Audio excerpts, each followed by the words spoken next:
नमस्कार प्यारे बच्चों, ये आपकी हिंदी व्याकरण की पुस्तक है। आज हम इसका पाठ नंबर 3 पढ़ेंगे, जिसका नाम है संधि। संधि के बारे में आप अपनी पिछली क्लासों में पढ़ चुके हैं, तो चलिए आज फिर से पढ़ते हैं। संधि का अर्थ होता है मेल या जोड़। दो वर्णों के आपस में मिलने से उनके मूल रूप में जो परिवर्तन या विकार आ जाता है उसे संधि कहते हैं। तो यहाँ पर आप मतलब समझ गए ना कि जब दो वर्ण आपस में मिलते हैं और उनके मिलने से जो परिवर्तन आता है, जो बदलाव आता है, उसे संधि कहते हैं। जैसे शिव जमा आलय शिवालय, विद्या जमा आलय विद्यालय, महा जमा ऋषि महर्षि। तो इसमें देखो व के पीछे है ना, और यहाँ पे स्टार्टिंग में है, तो और आ से मिलके यहाँ पर आलय आ बन गया, जिससे कि पूरा शिवालय बन गया। ऐसे ही यहाँ पे देखो ये है और ये आ है, और आ से मिलकर आ बन गया। यहाँ पर आ की मात्रा ये यहाँ बन गई, ठीक है। और यहाँ आ और री से मिलके अर बन गया, यानी कि ये इस तरह से ये महर्षि बन गया। उपयुक्त शब्दों में पहले शब्द के अंतिम वर्ण का दूसरे शब्द के पहले वर्ण से मेल हुआ है, वो हमने देख ही लिया। इस मेल के कारण विकार उत्पन्न हुआ है, इसे ही संधि कहते हैं। तो यहाँ तक क्लियर हो गया आपको संधि किसे कहते हैं। संधि के भेद, संधि के कितने भेद होते हैं? संधि के 3 भेद हैं। एक स्वर संधि, व्यंजन संधि, विसर्ग संधि, ठीक है। अब हम स्वर संधि के बारे में पढ़ते हैं। स्वर संधि क्या होता है? जब स्वर का मेल स्वर के साथ होता है। बट आप सबको स्वर तो पता है ना कौन से होते हैं, आ ई, ये सब जो स्वर होते हैं। तो इनका जब स्वर का मेल स्वर के साथ होता है तो स्वर संधि होती है। जैसे लघु प्लस उत्तर। अब देखो ये उ, ये भी स्वर है, ये भी स्वर है, इससे मिलके क्या बन गया? लघुत्तर। अब रमा जमा ईश में ये भी स्वर है और ये भी स्वर है, इससे मिलके क्या बन गया? रमेश। तो इस तरह से ये स्वर संधि होती है। स्वर संधि 5 प्रकार की होती है। एक तो दीर्घ संधि, गुण संधि, वृद्धि संधि, यण संधि और अयाति संधि, 5 प्रकार की होती है, ठीक है। तो पहले हम पढ़ते हैं दीर्घ संधि के बारे में। दीर्घ संधि क्या होती है? ह्रस्व या दीर्घ अ, ई, उ और री के सामने स्वर आने पर क्रमशः आ, देखो अ से आ और ई से बड़ी ई बन जाता है, उ से बड़ा उ और री से री होते हैं, ठीक है। जैसे अ या आ के सामने, अब देखो यहाँ बेटा ये आप मेन पॉइंट्स पढ़ो। आ आने पर, जैसे अ और आ, जब ये दोनों मिलते हैं तो आ हो जाता है, ठीक है। जब भी अ या आ के सामने आ आता है ना तो हमेशा वो आ हो जाता है। देखो जैसे अब यहाँ अ और आ हो गया। जैसे कि अ और अ दोनों मिलके क्या हो गए? आ। अ और आ मिलके क्या हो गया? आ।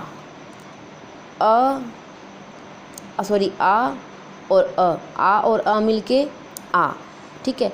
मतलब कि अ और आ के साथ मिलके अ के साथ अ मिले या अ के साथ आ मिले, वो आ हो जाएगा, ठीक है।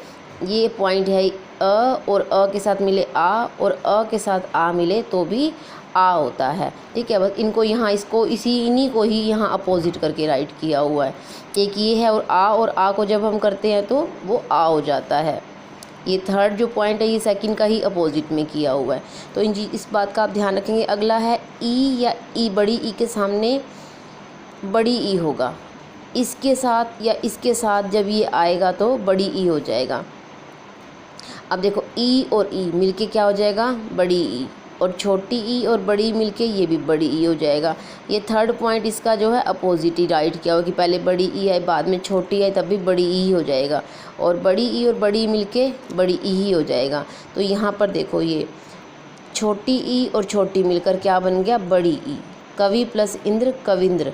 अब ये छोटी ई और ये बड़ी ई है तो मिलके तब भी ये बड़ी ई बन जाएगा। कपि प्लस ईश कपीश, ठीक है। तो आप इसके उदाहरण और भी पढ़ लेंगे। अब आ जाते हैं हम अ या बड़े ऊ के सामने आने पर, सामने ऊ या बड़ा ऊ आने पर ऊ होगा, ठीक है।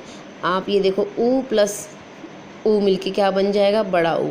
ऐसे ही छोटा और बड़े ऊ को मिलाएंगे तब भी ऊ, और ये इसका थर्ड अपोजिट ही लिखा हुआ। दोनों बड़े ऊ होंगे तब भी बड़ा ऊ होगा।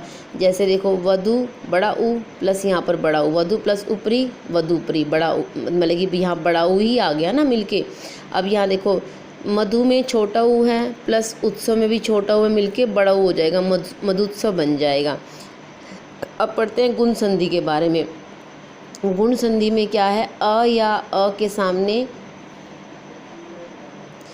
ई या बड़ी ई आने पर ए होगा। देखो अ प्लस ई मिलके क्या बन जाएंगे ए, आ प्लस बड़ी ई मिलके भी ए बन जाएंगे। और आ के साथ भी अगर छोटी मिलेगी या आ के साथ बड़ी मिलेगी तब भी ए ही बनेगा। जैसे राम प्लस इंद्र रामेंद्र, और महा जमा इंद्र महेंद्र हो गया। ठीक है, अब पढ़ते हैं हम अ या आ के सामने पर ऊ या बड़ा ऊ आने पर ओ हो जाएगा। ठीक है, अ के साथ जब छोटा ऊ या बड़ा ऊ आएगा तो क्या हो जाएगा, ओ हो जाएगा। ठीक है, जैसे देखो अब ये सूर्य प्लस उदय, यहाँ पे अ प्लस ऊ बन के क्या बन गया, सूर्योदय। ठीक है, और यहाँ पर जल प्लस उर्मी, अ प्लस बड़ा उ मिल के जलोर्मी बन गया। ठीक है, ऐसे ही अ या आ के सामने री आने पर अर होगा, अ और री आने पर अर हो जाएगा। जैसे सप जमा ऋषि सप्तऋषि। ठीक है, अब आ जाते हैं हम वृद्धि संधि के बारे में। वृद्धि संधि में क्या होता है, अ या आ के सामने ए या बड़े ए आने पर ऐ होता है, या ओ या औ आने पर औ हो जाता है। अब देखो बेटा, अ या आ के साथ जब भी ये ए बड़ी ई आता है तो ये ऐ हो जाता है। ठीक है, जैसे अ के साथ ए मिल गया तो ये क्या बन गया, ऐ बन गया। एकैक, एका जमा एक एकैक, सदा जमा ए सदैव। अ या आ के सामने ओ या औ आने पर औ होगा। अब देखो यहाँ पर अ और औ को मिलाते हैं तो औ हो जाएगा, आ के साथ ओ को मिलाते हैं तब भी बड़ा औ हो जाएगा, औ औरत वाला। ठीक है, तो ऐसे जैसे अ और ओ मिलके क्या बन गया, औ। जल जमा ओज जलोज, महा जमा ओज महोज। ठीक है, थोड़ा सा समझ के करना है, मुश्किल नहीं है, बस थोड़े से इनके रूल समझने हैं, उसके बाद आपको सारा ये क्लियर हो जाएगा। यण संधि, असमान स्वर आने पर हस्व या दीर्घ ई का य, ऊ का व और री का र हो जाता है। ठीक है, तो इसमें भी आप पढ़ेंगे, यहाँ जैसे इति जमा आदि इत्यादि। अब इससे ई से क्या बन गया, य बन गया।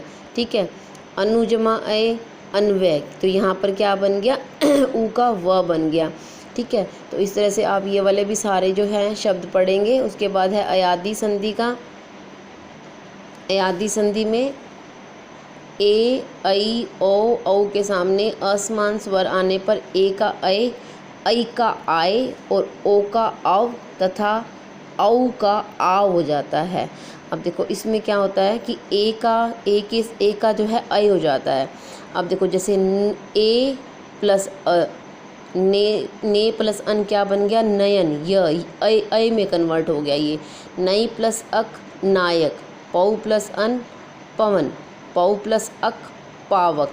तो ये सारे जो हैं आप शब्द पढ़ेंगे कि कहाँ कहाँ किसको किस तरह से ये जो है अलग कन्वर्ट हो गए हैं। ठीक है, आगे आ जाते हैं हम व्यंजन संधि के बारे में।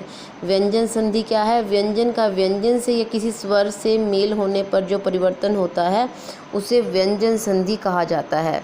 जैसे सत जमा जन, अब देखो यहाँ पर ये भी व्यंजन है, ये भी व्यंजन है, तो ये मिलके क्या बन गया, सत जमा जन सज्जन।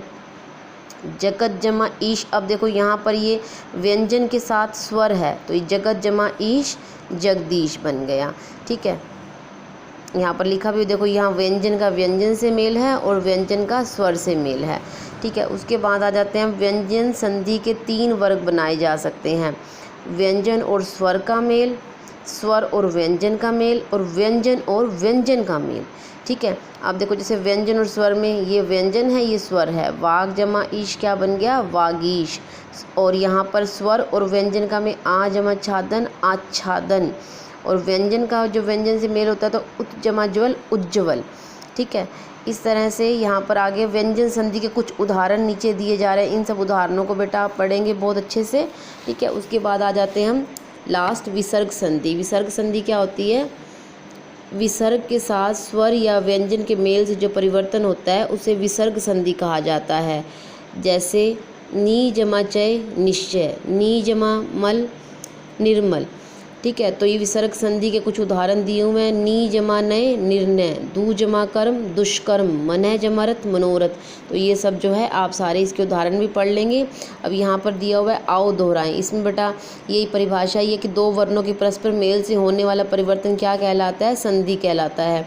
ये दोनों आपके प्रश्न पीछे अभ्यास में पूछे भी गए, तो मैंने तभी यहाँ लिखा हुआ है क और ख। यहाँ से देख के आप लिख लेंगे कि संधि के 3 भेद हैं, स्वर संधि, व्यंजन संधि, विसर्ग संधि। ये दोनों प्रश्न आपने अपनी कॉपी में लिखने हैं और याद करने हैं।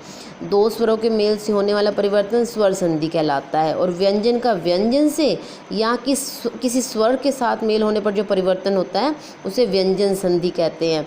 और स्वर संधि के कितने भेद हैं? 5 भेद हैं, दीर्घ, गुण, वृद्धि, यण और अयादि संधि। ठीक है। तो ये जो है आपका यहाँ पाठ पूरा होता है। आप अपने पाठ को अच्छे से इसमें से फिर से पढ़ेंगे और समझेंगे, और इसका अभ्यास कार्य को भी अपनी पुस्तक में करेंगे और याद करेंगे। अपने पुस्तक में आपने लिखना है और उसे याद करना है। धन्यवाद।